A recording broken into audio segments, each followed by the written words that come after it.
Mateus, capítulo de número 28. Mesmo assentados, mas com toda a reverência, acompanhemos atentamente a leitura da palavra do Senhor. No findar do sábado, ao entrar o primeiro dia da semana, Maria Madalena e a outra Maria foram ver o sepulcro. E eis que houve um grande terremoto, porque um anjo do Senhor desceu do céu, chegou-se, removeu a pedra e assentou-se sobre ela. O seu aspecto era como um relâmpago e a sua veste alva como a neve. E os guardas tremeram espavoridos e ficaram como se estivessem mortos. Mas o anjo, dirigindo-se às mulheres, disse: não temais, porque sei que buscais Jesus, que foi crucificado. Ele não está aqui, ressuscitou como tinha dito. Vinde ver onde ele jazia. E depois depressa e dizei aos seus discípulos que ele ressuscitou dos mortos e vai adiante de vós para a Galiléia, ali o vereis, é como vos digo. E retirando-se elas apressadamente do sepulcro, tomadas de medo e grande alegria, correram a anunciá-lo aos discípulos. E eis que Jesus veio ao encontro delas e disse: salve! E elas, aproximando-se, abraçaram-lhe os pés e o adoraram. Então Jesus lhe disse: não temais, e de avisar aos meus irmãos que se dirijam a Galiléia e lá me verão. E indo elas, eis que alguns dos guardas foram à cidade e contaram aos principais sacerdotes tudo o que sucedera. Reunindo-se eles em conselho com os anciãos, deram grande soma de dinheiro aos soldados, recomendando-lhes que dissessem: vieram de noite os discípulos dele e o roubaram enquanto dormíamos. Caso isso chegue ao conhecimento do governador, nós o persuadiremos e vos poremos em segurança. Então receberam o dinheiro, fizeram como estavam instruídos. Esta versão divulgou-se entre os judeus até o dia de hoje. Seguiram os 12 discípulos para a Galiléia e para o monte que Jesus lhes designara. E quando o viram, o adoraram, mas alguns duvidaram. Jesus, aproximando-se, falou-lhes, dizendo: toda autoridade me foi dada no céu e na terra. Ide, portanto, fazei discípulos de todas as nações, batizando-os em nome do Pai e do Filho e do Espírito Santo, ensinando-os a guardar todas as coisas que vos tenho ordenado. E eis que estou convosco todos os dias até a consumação do século. Oremos ao Senhor. Bendito Deus, maravilhoso Pai, nós nos colocamos, Senhor, diante de Ti, nos colocamos, Pai, diante, Senhor, da Tua palavra, totalmente submissos, Senhor, desejosos em ouvir a Tua voz, Pai.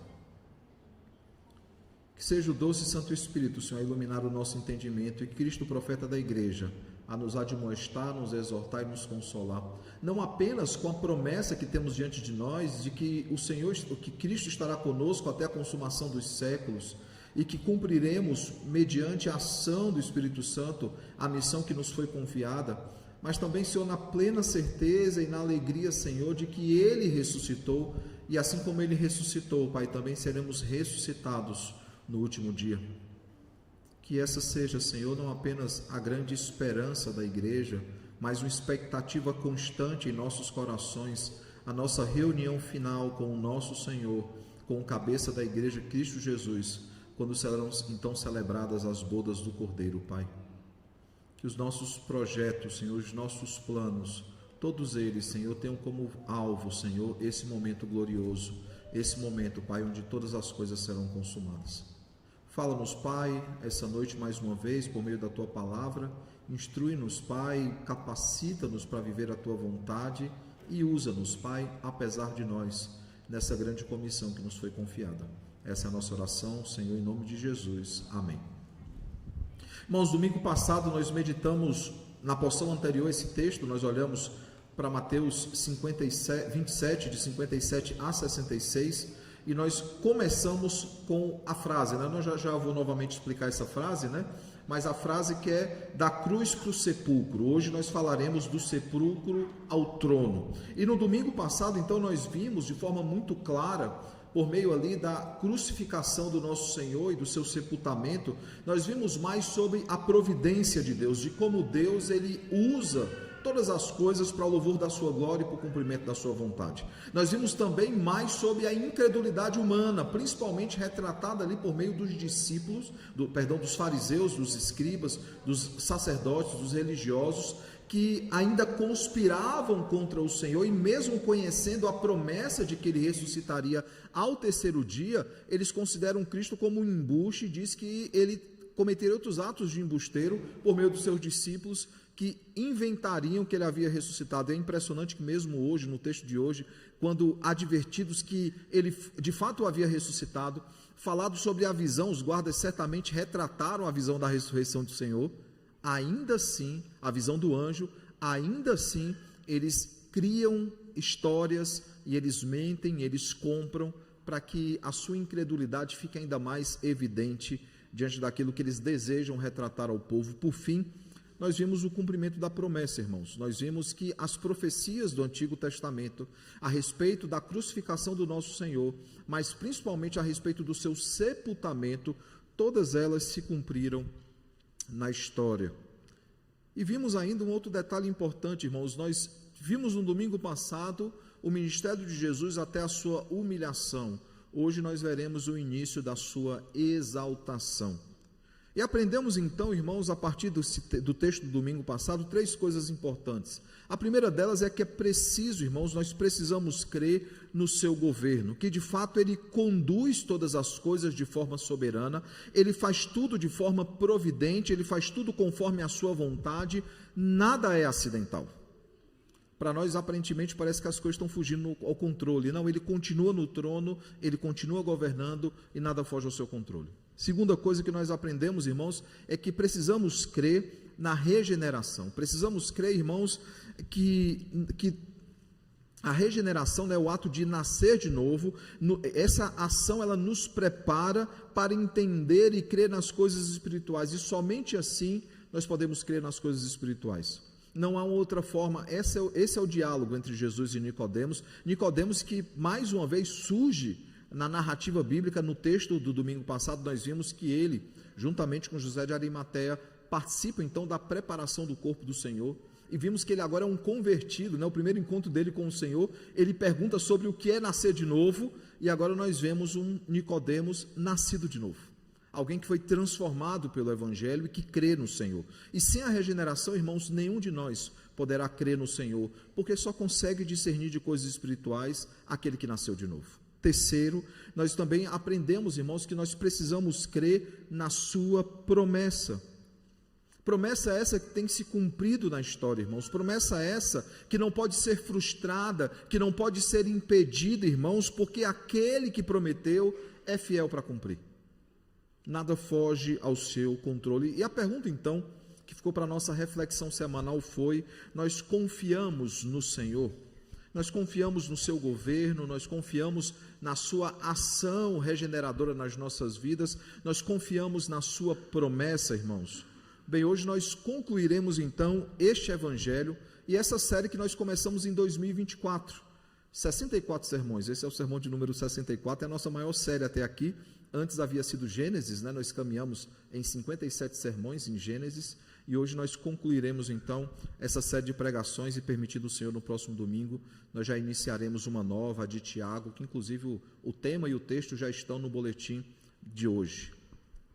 E para concluir então, irmãos, essa série, não há como não falarmos da ressurreição do nosso Senhor, e não há como não falarmos da grande comissão que nos foi confiada. Esses são os aspectos que permeiam o texto que nós lemos essa noite. Há detalhes, né, a respeito de como se deu a ressurreição, faz parte desse tema ressurreição, do que é que os judeus eles fazem para tentar encobrir essa ressurreição, as artimanhas deles continuam. Mas nós temos, depois Jesus aparecendo aos seus discípulos na Galiléia, como ele havia prometido, e temos então uma grande comissão. Esses são os 2 grandes temas dessa noite, onde nós olharemos mais uma vez, dizendo o tema, né, do sepulcro ao trono. É importante então, irmãos, lembrar por que a escolha desses 2 temas, eu falei para vocês que são 2 sermões interligados, né, o do domingo passado e desse domingo. Por que é essa escolha? Né? E a escolha se dá por um cântico dos anos 80, né? Quem é dos anos 80, e principalmente quem é do Nordeste, vai conhecer. O Alexandre, a reação dele domingo passado é que talvez não conhecesse. Não conheceu. Então, não é quem é do Ceará, talvez, né? Mas alguns do Nordeste, Pernambuco também, o Armando Filho, se eu não me engano, mora em Pernambuco até hoje, e eu acho que ele é pernambucano, mas é justamente o cântico Eu Te Exalto. E esse cântico Eu Te Exalto, né, o refrão ele vai dizer, mais uma vez, né, tu vieste do céu para a terra, seu caminho me mostrou, você foi da terra para a cruz, meu lugar você tomou, da cruz para o sepulcro, do sepulcro ao trono, você é meu dono. Esse era o refrão do cântico. E para isso, então, irmãos, nós separamos a virada no ministério de Jesus, a humilhação que se cumpre com o seu sepultamento e a exaltação que se inicia com a sua ressurreição. Esses são dois eventos importantíssimos no ministério de Cristo, dentre tantos outros, como a encarnação, como a assunção aos céus, ele ascendeu aos céus, mas esses são dois momentos importantíssimos, porque nós vemos Cristo cumprindo a justiça de Deus, e ao ressuscitar, provando que essa justiça de fato foi cumprida, porque se ele não é o Filho de Deus, ele não ressuscitaria, como havia sido prometido.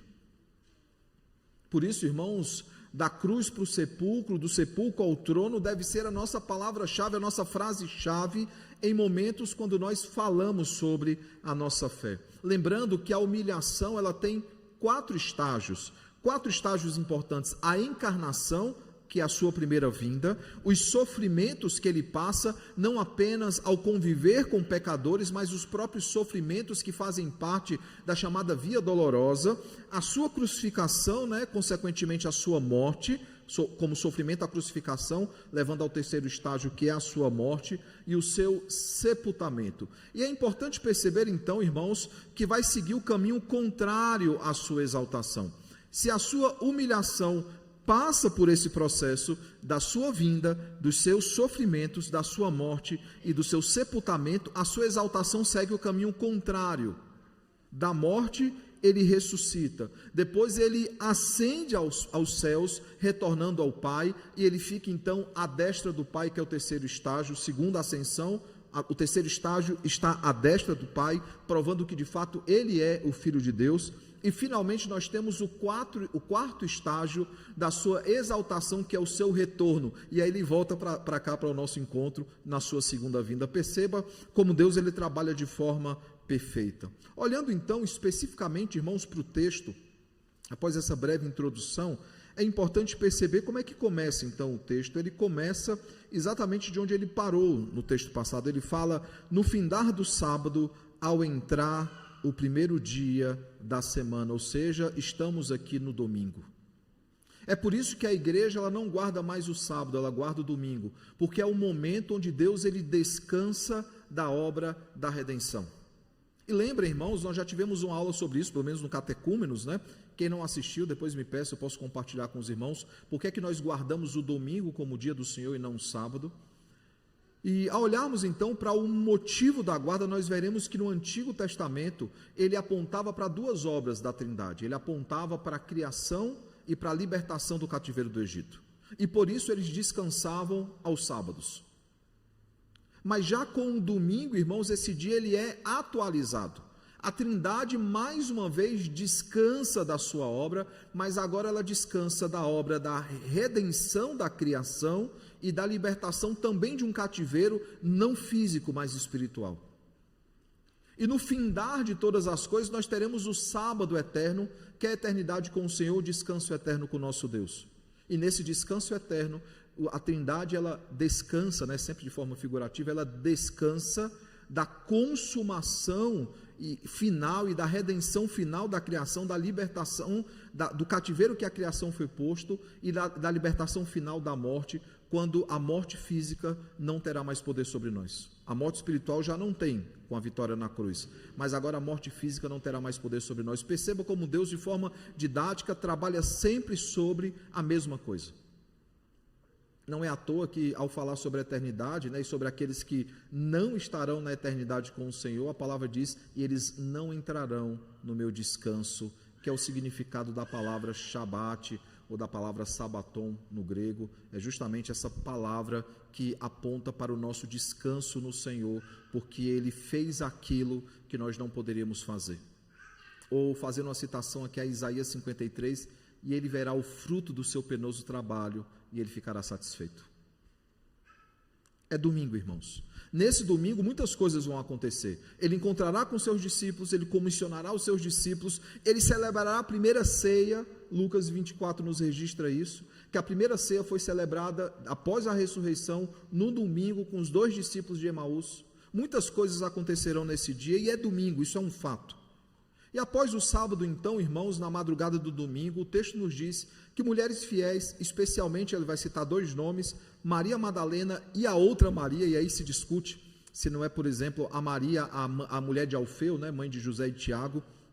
Mas o fato, então, é que essas 2 mulheres, o texto diz que elas se dirigiram ao túmulo. E por motivos óbvios, irmãos, os 4 evangelistas registram essa cena. E não há como, né? Não há como, e eu brinquei com isso da vez passada, todos eles registram a crucificação e todos eles registram a ressurreição, porque é o ápice do ministério de Jesus nessa terra. E eu digo, pelo menos elas 2, porque não há consenso, irmãos, a respeito do número de mulheres, inclusive a respeito do próprio horário. Por quê? Porque João, por exemplo, diz que ainda estava escuro. E aí, estando ainda escuro, a luz do anjo refletiria ainda mais, seria ainda mais vista. Já Marcos, assim como o próprio Mateus ele dá a entender, ele vai dizer que ainda era muito cedo e o sol ainda não havia despontado. Sobre a questão do número de mulheres, irmãos, nós veremos que os evangelistas dão a entender que outras pessoas estavam nesse momento. O fato, irmãos, é que claramente há como conciliar os 2 textos, se nós pararmos para pensar que sim, elas partiram para o sepulcro, ainda era muito escuro, e elas chegam então ao sepulcro quando o sol está amanhecendo. O fato é que o texto, quando nós olhamos para Marcos e para Lucas, nós vemos que elas foram lá não para conferir se o corpo estava lá ou qualquer coisa desse tipo, elas vão lá para embalsamar o corpo de Jesus. O texto é muito claro, os 2 evangelistas, Marcos e Lucas, eles vão nos dar essa perspectiva. Elas vão para lá para preparar o corpo de Jesus e embalsamá-lo, que fazia parte da preparação de um corpo, demonstrando assim, irmãos, amor e lealdade ao Senhor, embora, irmãos, sem compreender plenamente a promessa da ressurreição. Porque se os discípulos tivessem de fato entendido a promessa da ressurreição, ao nascer o domingo eles estavam todos lá esperando. E é tão claro que essa promessa da ressurreição, ela não é conhecida, os discípulos eles não acreditavam totalmente, que, por exemplo, os discípulos de Emaús, eles dizem o seguinte, quando eles estão conversando, Jesus chega ao encontro deles e pergunta: o que está acontecendo? Eles falam: porventura tu és o único que, estando em Jerusalém, não está a par dos últimos acontecimentos? Você não olhou as redes sociais, não viu as últimas notícias? E aí nós veremos então, irmãos, que eles, com muita calma, eles explicam que Jesus ele havia morrido.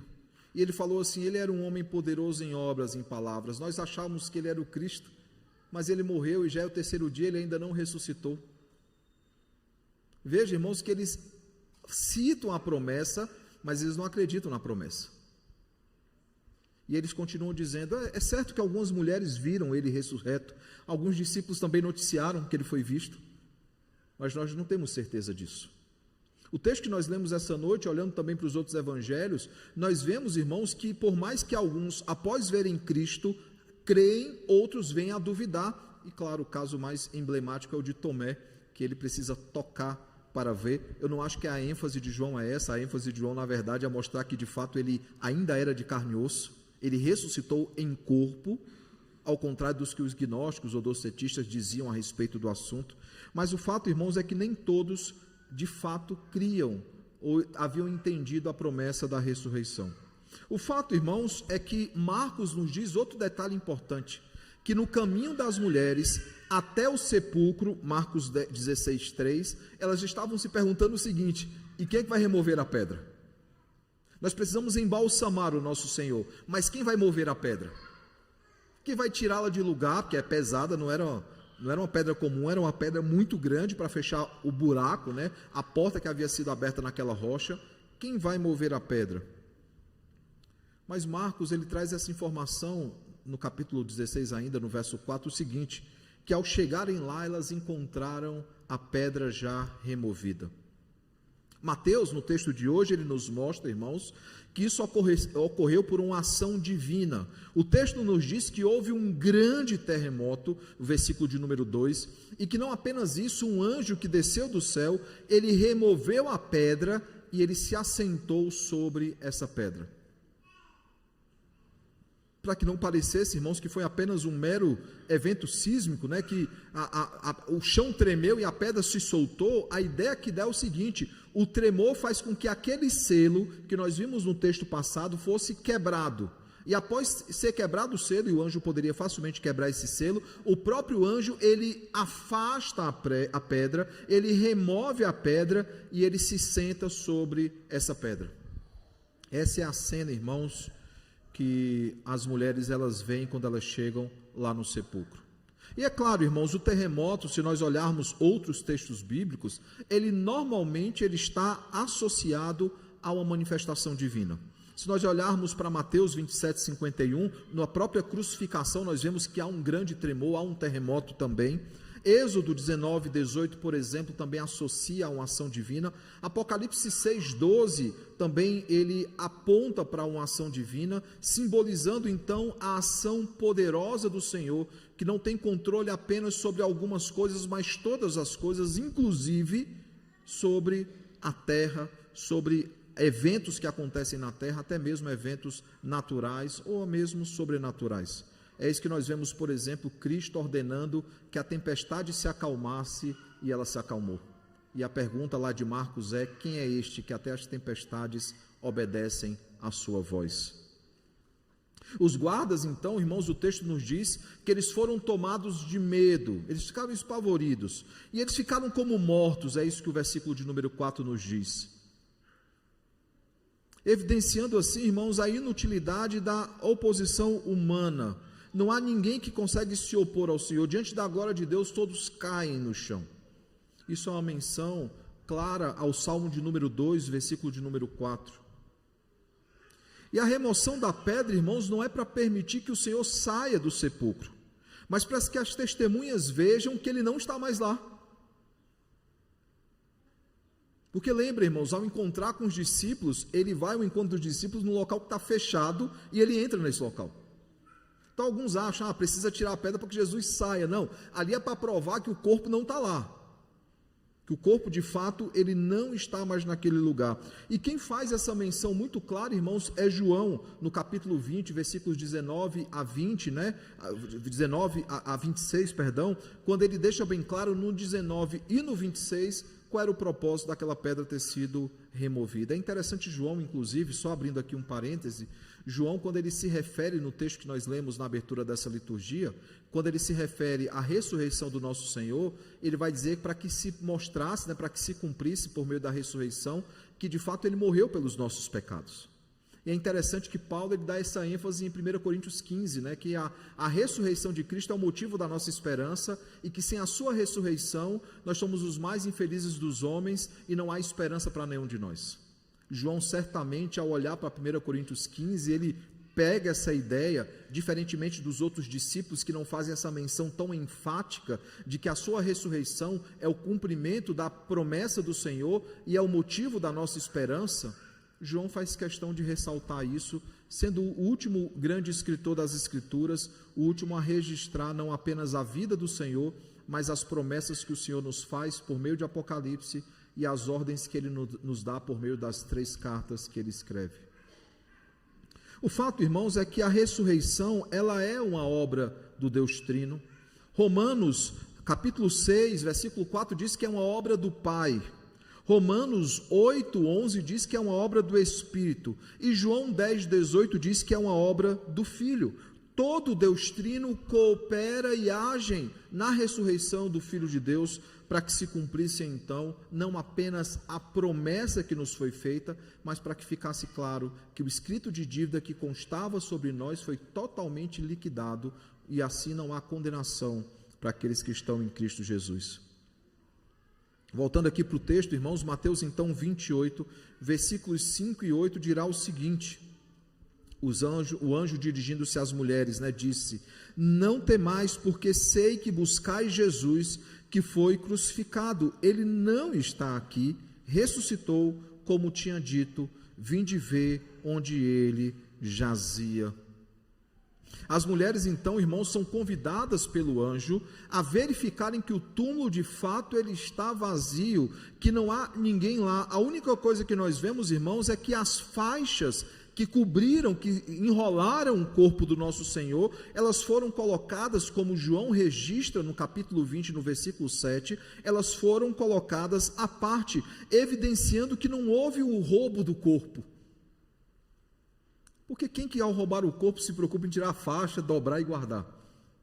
Na verdade, nós já vimos, inclusive no domingo passado, eu brinquei dizendo que eu não queria dar muito spoiler, a obra, Evidências que exigem um veredito, que o argumento que é contado aqui, que Mateus inclusive diz que até os dias dele, era a história que se contava entre os judeus, e lembrem, Mateus está escrevendo isso já da metade da década de 60 até perto do seu fim, Por que não é depois do ano 70 depois de Cristo?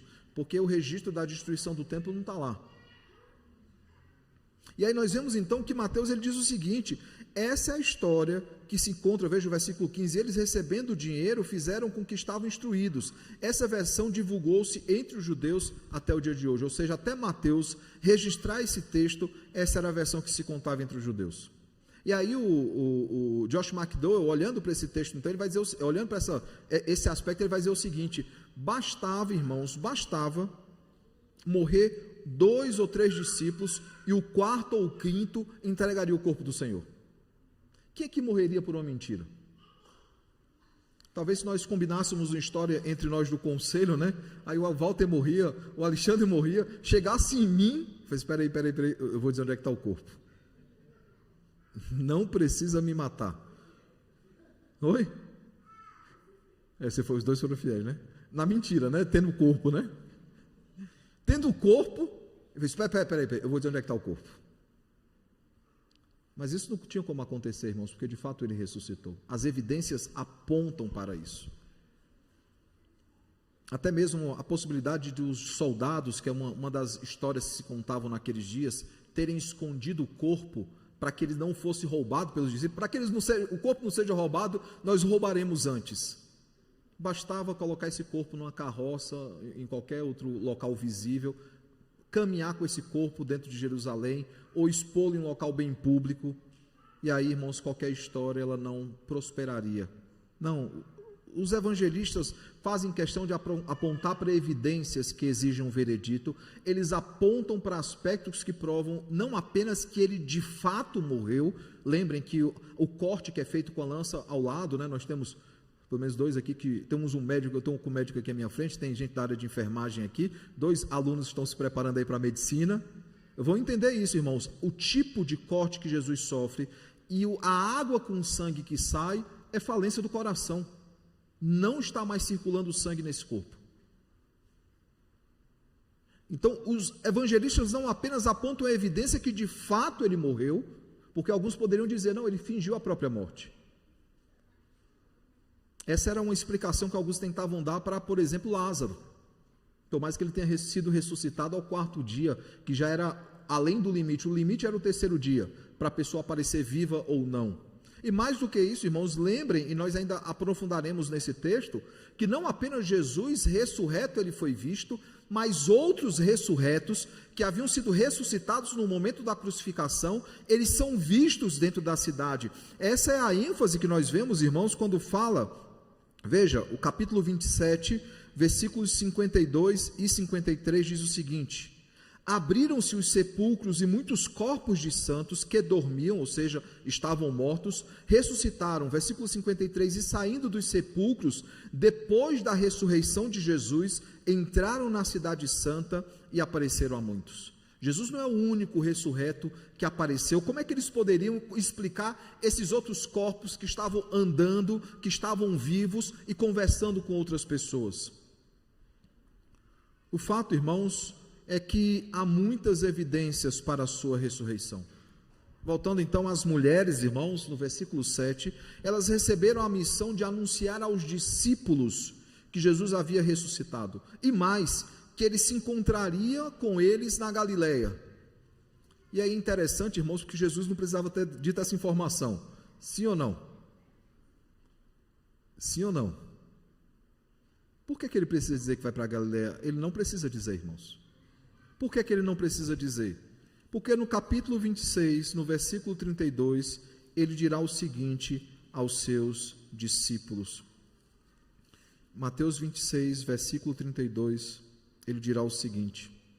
Vou pegar o versículo 31 para a gente entender o contexto, né? É quinta-feira à noite, ele vai ser entregue na mão dos soldados por causa do traidor. Ele diz o seguinte: esta noite todos vós vos escandalizareis comigo, porque está escrito: ferirei o pastor e as ovelhas do rebanho ficarão dispersas. Aí tem um mais gracioso aqui, que é a promessa que ele traz, né? Mas depois da minha ressurreição, irei adiante de vós para a Galileia. Veja que ele não precisava dar essa informação, irmãos, porque no momento que eles descobriram a ressurreição do Senhor, para onde é que eles deveriam ir? Galileia. Onde era o local de encontro? Galileia. Mas Jesus ainda assim, irmãos, anuncia que fosse avisado para eles que as duas promessas haviam se cumprido. A primeira, que ele havia ressuscitado; a segunda iria se cumprir. Eles se encontrariam lá na Galileia. O texto nos diz então de Mateus, no versículo 8, né, desse texto, diz que elas partiram então com tremor e grande alegria, irmãos. Elas tremiam, elas estavam alegres diante daquilo. Nós veremos em Lucas capítulo 24, verso 11, que muitos não creram no relato que elas haviam contado. Eles não creram naquilo que elas estavam anunciando. O fato, irmãos, é que após ouvir o anjo, após receber a missão do anjo, elas vão então no caminho, e durante o caminho o próprio Senhor Jesus aparece para elas e permite então que elas adorem o Senhor. E aí finalmente elas podem confirmar que a sua ressurreição ela é física e ela é real. Não é apenas o anjo que falou sobre isso, não é apenas o corpo que sumiu, elas estão vendo agora o nosso Senhor. E que contraponto, hein, irmãos? Aqui fala em duas pessoas, em duas mulheres, né? Sabemos que haviam mais mulheres nesse momento, mas duas mulheres veem essa cena. Ao mesmo tempo, os dois discípulos de Emaús, eles não reconhecem o Senhor, e não é porque eles não conhecem a Jesus, é porque a vista deles havia sido cegada, o coração deles havia sido impedido de entender que eles estavam de fato diante do Senhor. E depois que Jesus se manifesta, no momento da ceia, que ele se revela como Jesus Cristo, Filho de Deus, eles se perguntam: por acaso nosso coração não ardia enquanto nós ouvíamos a sua voz? E nós vemos então, irmãos, no versículo de número 10, que Jesus ele reforça a sua mensagem. Ele diz: não temais, ide avisar meus irmãos que se dirijam a Galileia e lá me verão. E veja, irmãos, a graça de Cristo aqui. Mesmo tendo sido abandonado pelos seus discípulos, mesmo tendo sido objeto de traição, de negação, somente João estava na sua crucificação, Jesus ele não guarda rancor nem ressentimento deles. Ele diz: avise aos meus irmãos que eu estou indo ao encontro deles em Jerusalém. Aqueles que haviam abandonado o nosso Senhor são chamados de irmãos, por causa da obra redentora de Cristo. Aqueles que antes eram inimigos de Estado, agora se tornam embaixadores do reino, como nós vimos no sermão dessa manhã. Isso nós vemos também, irmãos, em Hebreus 2, versículo 11, Romanos 8, 17. Assim, irmãos, esse relato ele evidencia algumas coisas. Primeiramente, a fidelidade das mulheres como primeiras testemunhas, a fidelidade em ir cuidar do Senhor e contarem a respeito da ressurreição do Senhor. Segundo, a confirmação histórica do túmulo vazio. Há testemunhas que atestam que o túmulo ele esteve vazio. Nós veremos que depois os discípulos vão lá para conferir que o túmulo está vazio. E quem que escondendo um corpo vai olhar se o túmulo está vazio ou não? A não ser que a pessoa seja muito louca da cabeça, né? Ou ela seja muito dissimulada. A ação soberana do Senhor na ressurreição, isso fica muito claro, desde a ressurreição do Filho até mesmo o túmulo que é aberto, e a continuidade, irmãos, do relacionamento gracioso entre Cristo e os seus discípulos, quando mesmo sendo abandonado pelos seus, ele os chama de meus irmãos, cumprindo também aquilo que foi dito, né? ferirei o pastor e as ovelhas se dispersarão. A ressurreição, então, irmãos, prova a vitória de Cristo sobre a morte, bem como confirma a aceitação do seu sacrifício, fundamentando assim, irmãos, a nossa esperança. Assim como diz Romanos 4:25, que afirma: o qual foi entregue por causa das nossas transgressões e ressuscitou por causa da nossa justificação. Ou repetindo uma frase, irmãos, que durante todos esses 2 anos de sermões em Mateus nós repetimos constantemente, que é a frase: a manjedoura está vazia, a cruz está vazia, o sepulcro está vazio, mas o trono não está, porque ele ressuscitou e ele está à direita do Deus Pai Todo-Poderoso, de onde voltará para buscar a sua igreja.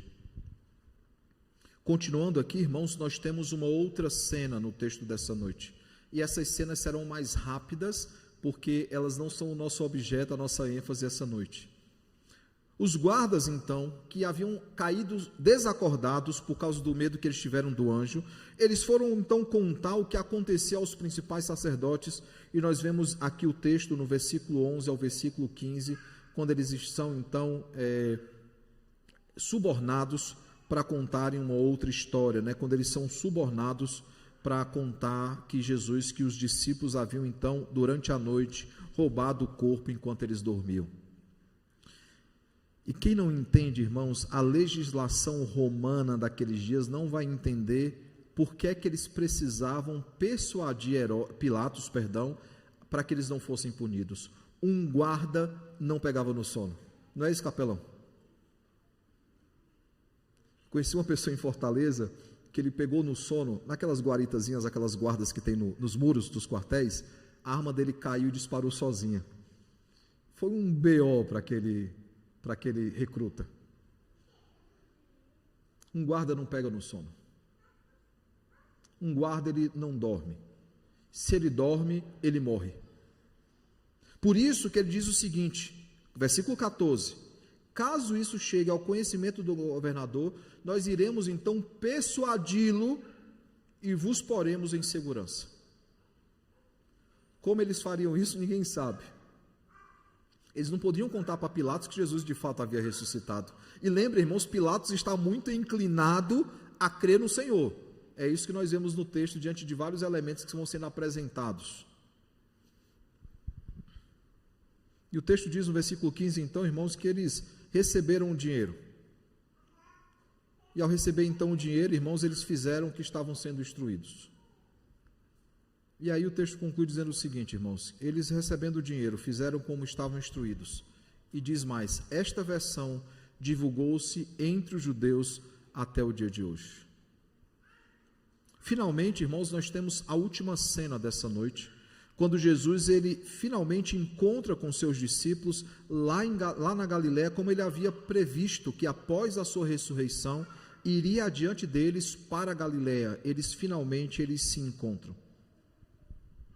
Mateus 28:17 nos diz o seguinte, irmãos: e quando o viram, o adoraram. Aí tem um ponto e vírgula para ter outra informação aqui. Qual é a outra informação? Mas alguns duvidaram. É interessante, irmãos, percebermos isso, porque há uma discussão sobre que tipo de dúvida pairava nesse momento. Lucas, ele vai registrar no capítulo 24, no versículo 37, o seguinte: que eles acreditavam que eles estavam vendo um espírito, uma espécie de fantasma. E veja, se eles estão vendo um espírito, uma espécie de fantasma, não é que eles descreem que estão diante de Jesus, é que eles não acreditavam ou não entendiam que ele havia ressuscitado, porque ele ressuscitou em espírito ou em corpo? Em corpo. João, ele vai mais além, diz o seguinte, que foi Tomé quem duvidou, fazendo questão então de tocar, e nós vemos a ênfase que João faz demasiada no que Jesus de fato ele tem um corpo, não apenas na sua encarnação, mas após a sua ressurreição ele continua tendo corpo. Os nossos olhos viram, as nossas mãos tocaram, ele tem fome, ele tem sede, ele chora, ele é um homem verdadeiro. E alguns defendem então que o ato de Tomé tocar no Senhor, para além da dúvida de Tomé, é uma prova cabal que de fato Jesus ele ressuscitou em corpo. Mas após isso, então, irmãos, nós vemos que finalmente nós temos o ápice do Evangelho de Mateus, o ápice final, que é justamente a grande comissão. E essa grande comissão, irmãos, que está no versículo 18 a 20, é o nosso enfoque dessa noite, é o que nós olharemos rapidamente e tiraremos desse momento, então, preciosas lições. O que é que o texto da grande comissão nos ensina, irmãos? A primeira coisa que ele nos ensina é sobre a autoridade do rei. Toda autoridade me foi dada no céu e na terra. É um complemento, irmãos, Paulo complementa isso dizendo que ele foi exaltado sobremaneira. Ele foi dado um nome que está acima de todo nome, e a este nome todos se curvarão. Ele tem autoridade sobre os céus e sobre a terra, essa autoridade que foi dada por Deus após ele vencer na cruz do Calvário. Nessa afirmação, irmãos, ele estabelece a base da nossa missão. A missão da igreja não se origina nela mesma. A missão da igreja não se origina nos discípulos ou na capacidade dos discípulos ou dos súditos. Não, irmãos, a autoridade, a missão da igreja, ela se baseia na autoridade de Cristo, na soberania de Cristo. É em nome dele que nós fazemos o trabalho. É em nome dele que nós cumprimos a nossa missão. Trata-se, irmãos, de uma autoridade que nós temos, essa autoridade que nós temos, que é uma autoridade mediada, irmãos, conferida após a obra redentora de Cristo. Ele confia a nós uma autoridade que foi dada a ele. Da mesma forma que nós vimos quando olhamos para Mateus 10 e nós vimos lá que os discípulos agora são chamados de apóstolos, nós chamamos a atenção dos irmãos que o primeiro apóstolo por excelência é o próprio Cristo. E essa autoridade ele recebe do Pai. E agora ele, como o grande apóstolo, ele delega a outros apóstolos a mesma missão e dá a eles uma autoridade que é delegada, uma autoridade que é mediadora, não uma autoridade que faz parte da nossa essência, ela deriva do Senhor para todos nós. E ao dizer isso, então, irmãos, que toda autoridade me foi dada no céu e na terra, ele está dizendo outra coisa, ele não tem autoridade sobre todo mundo apenas no sentido lá fora, ele tem autoridade inclusive sobre nós. E tendo autoridade sobre nós, irmãos, esse texto ele nos lembra que a nossa missão, ela não é opcional, ela é uma ordem direta dada pelo nosso rei, e como bons súditos que somos, nós obedecemos cabalmente a essa ordem. Assim, irmãos, o evangelismo ele precisa acontecer e ele deve ser feito, ele deve ser realizado com confiança. E a confiança não está na nossa capacidade, a confiança não está se somos bons evangelistas ou não, a confiança não está se temos bons métodos ou não, a confiança está na autoridade do rei e não no mérito do homem. Ele quem faz a obra, é o Espírito Santo que convence os pecadores, não está em nós a capacidade, irmãos.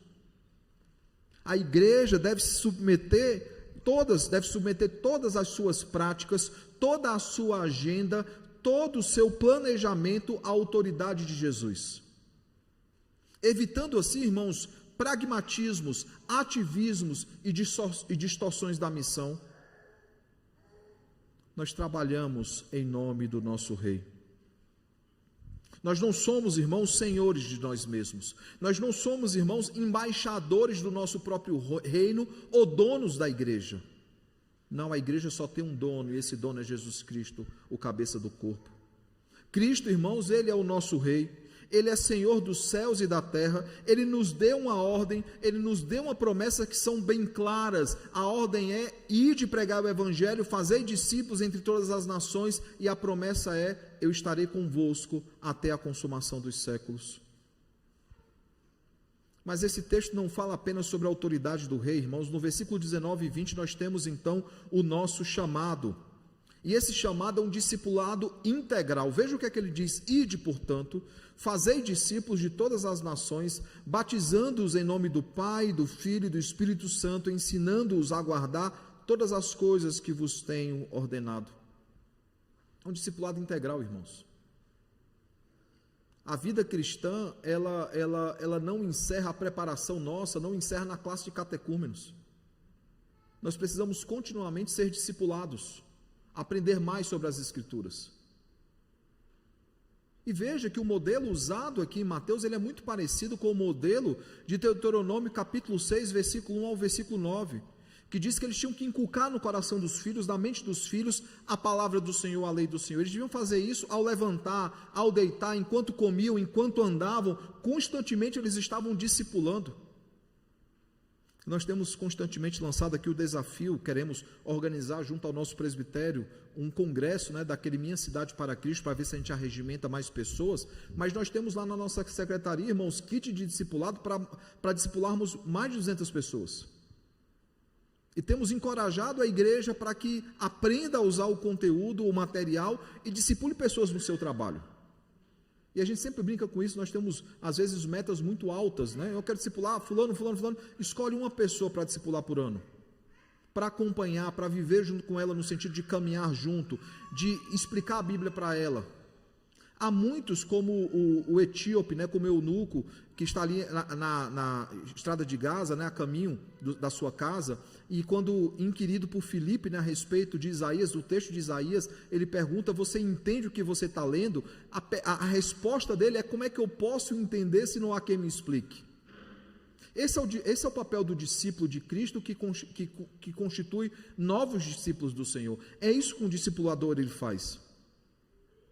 Agora é importante perceber uma coisa, irmãos, ao contrário do que se pensa, que o imperativo está no id, porque muita gente enfatiza isso, há um imperativo aqui nesse texto, o imperativo é id. Não, esse não é o imperativo do texto. Lembrando a língua portuguesa, o imperativo é uma ordem muito clara. Não, irmãos, o id, ao que se acredita aqui, alguns entendem que está no gerúndio.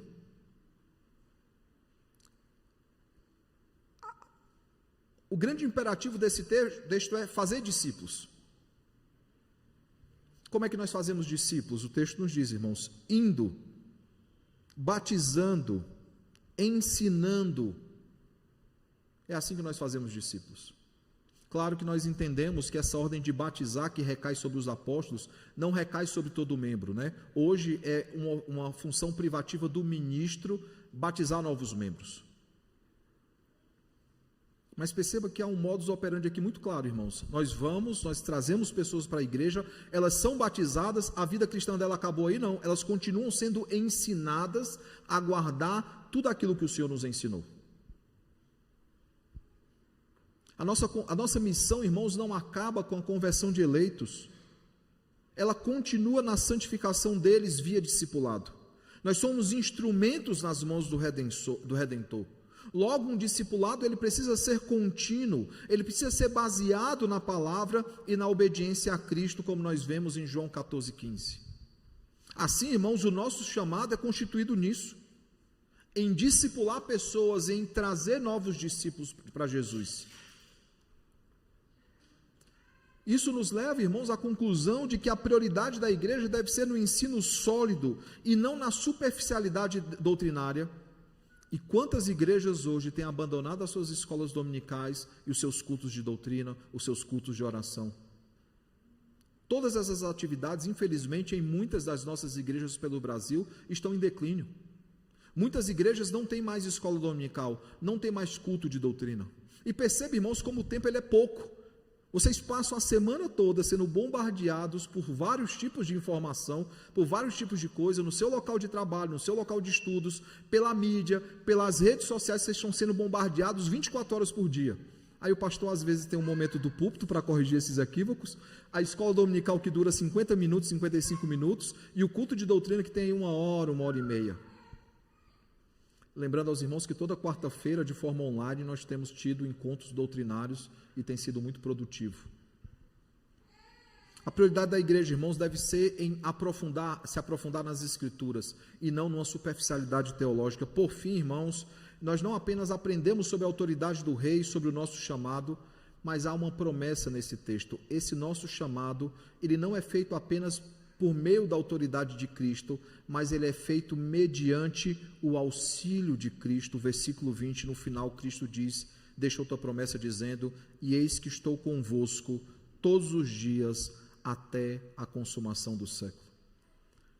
Irmãos, esses discípulos, eles não precisavam pensar muito se acreditariam ou não. Por quê? Porque todas as promessas que Cristo havia feito com eles, inclusive de ressuscitar e encontrar com eles na Galileia, ele havia cumprido. E permita-me antes abrir um parêntese, porque Mateus ele tem algumas ênfases, né? Por exemplo, ele enfatiza os ofícios de Cristo. Ele é rei, ele é sacerdote, ele é profeta. Mas ele não apenas enfatiza os ofícios de Cristo, ele enfatiza o tamanho do reino. Esse reino não é apenas para judeus, esse reino é para o mundo inteiro. Por isso que nós temos que ir pelo mundo inteiro pregando o evangelho. Por que é importante isso para Mateus? Porque Mateus está escrevendo para judeus. E ele está escrevendo para judeus dizendo o seguinte: o evangelho nunca foi apenas para judeus, mas para o mundo inteiro. Na genealogia, quando ele abre Mateus, ele cita mulheres gentílicas fazendo parte da genealogia de Jesus. Quando ele fala sobre o anúncio do nascimento do nosso Senhor, são os magos do Oriente, ou seja, gentios, que anunciam que Jesus havia nascido. Quando nós vemos o reino, irmãos, nós vemos outras pessoas fora dos arraiais judaicos, que faziam parte também desse reino. E aqui então ele diz, irmãos, que esse reino ele é para o mundo inteiro. Ele diz que Cristo irá nos auxiliar. Cristo, que é rei, que é sacerdote, que é profeta da igreja, ele nos promete, irmãos, que ele estará conosco, nos auxiliando em nossa missão por meio do Espírito Santo, aquele que é o nosso Consolador, como João 14 nos afirma. Que ele iria, mas deixaria conosco um Consolador. É importante perceber, irmãos, que quando eu afirmo que ele é rei, eu lembro a autoridade que ele tem sobre nós. Quando eu afirmo que ele é sacerdote, nós somos lembrados do sacrifício que foi feito em nosso lugar, para que a justiça fosse plenamente satisfeita e para que deixássemos de ser inimigos de Estado, para nos tornarmos embaixadores do reino. Mas ele é também profeta, ele é aquele que ensina a igreja, que instrui a igreja e que nos usa, irmãos, nos auxiliando na pregação do evangelho. Não é uma promessa, irmãos, da boca para fora, não é uma presença simbólica, mas ela é real, ela é permanente até a sua volta. Ele está conosco até a consumação dos séculos. Assim, o texto nos afirma que a nossa missão, ela é sustentada pela presença de Cristo e pela sua promessa de estar conosco até o último dia. Por isso que nós somos instrumentos nas mãos do Redentor. Nós não atuamos sozinhos, irmãos, nós não atuamos pela nossa própria capacidade, não, irmãos, nós dependemos total, exclusivamente, continuamente da graça e do poder de Deus por meio do seu Filho. E nós anunciamos a este Cristo e ele crucificado. Essa promessa, então, irmãos, nos encoraja a sermos perseverantes. Essa promessa, então, nos encoraja, irmãos, a sermos fiéis. Ela nos dá coragem para que continuemos militando pelo Evangelho, trabalhando em prol do Evangelho, nos chamando, assim, irmãos, à obediência completa e à missão de fazer discípulos. E que nobre missão, irmãos! A Bíblia nos diz que os anjos ansiavam, anelavam por ter essa mesma missão de anunciar o Evangelho, e essa missão recaiu sobre nós. Que privilégio, irmãos, sermos arautos do Rei, sermos embaixadores do reino nessa terra. Eu pergunto então, que aplicações nós podemos tirar do texto dessa noite, irmãos? A primeira aplicação é que a grande comissão, ela revela a nossa missão. A grande comissão, irmãos, ela entrega o que é que nós devemos fazer, e essa missão, ela não está baseada, não está firmada na nossa capacidade, nos nossos dons e talentos, na nossa habilidade em falar em público, não, irmãos, ela está firmada na autoridade de Cristo, nosso Rei, que está no trono, governando todas as coisas, inclusive as nossas vidas. Segunda coisa, irmãos, a grande comissão, ela revela o nosso chamado. O nosso chamado, irmãos, que está centrado no discipulado continuado, no discipulado baseado nas Escrituras, seguindo o modelo ensinado por Cristo. Não existe outro motivo para estarmos aqui. Lembrem o que eu tenho repetido nessas exposições de Mateus: se a vontade do Senhor fosse apenas salvar um povo, Ele nos salvava e nos retirava dessa terra. Mas se Ele nos mantém aqui, Ele nos mantém com um propósito. Que propósito? Cristo nos diz qual é o propósito da igreja, que é fazer discípulos. Pregar o evangelho a toda criatura, em toda a face da terra. Irmão, você pode fazer isso de várias formas, no seu local de trabalho, no seu local de estudos, entre colegas, amigos, familiares. Você pode fazer isso por meio das suas redes sociais. Não sei se os irmãos já perceberam, nós temos finalmente feito os cortes dos sermões, né?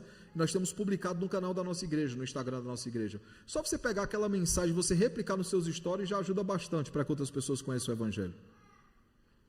Nós temos tido uma resposta muito positiva de pessoas que têm conhecido o evangelho por meio dessas ferramentas.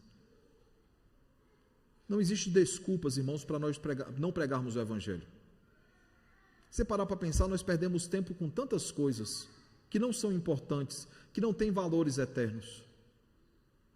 Por fim, irmãos, a grande comissão, ela revela não apenas a nossa missão, não apenas o nosso chamado, a grande comissão revela a nossa promessa, que é sustentada pela presença de Cristo, a presença constante, a presença real de Cristo e a certeza de que Ele voltará para nos buscar na consumação de todas as coisas.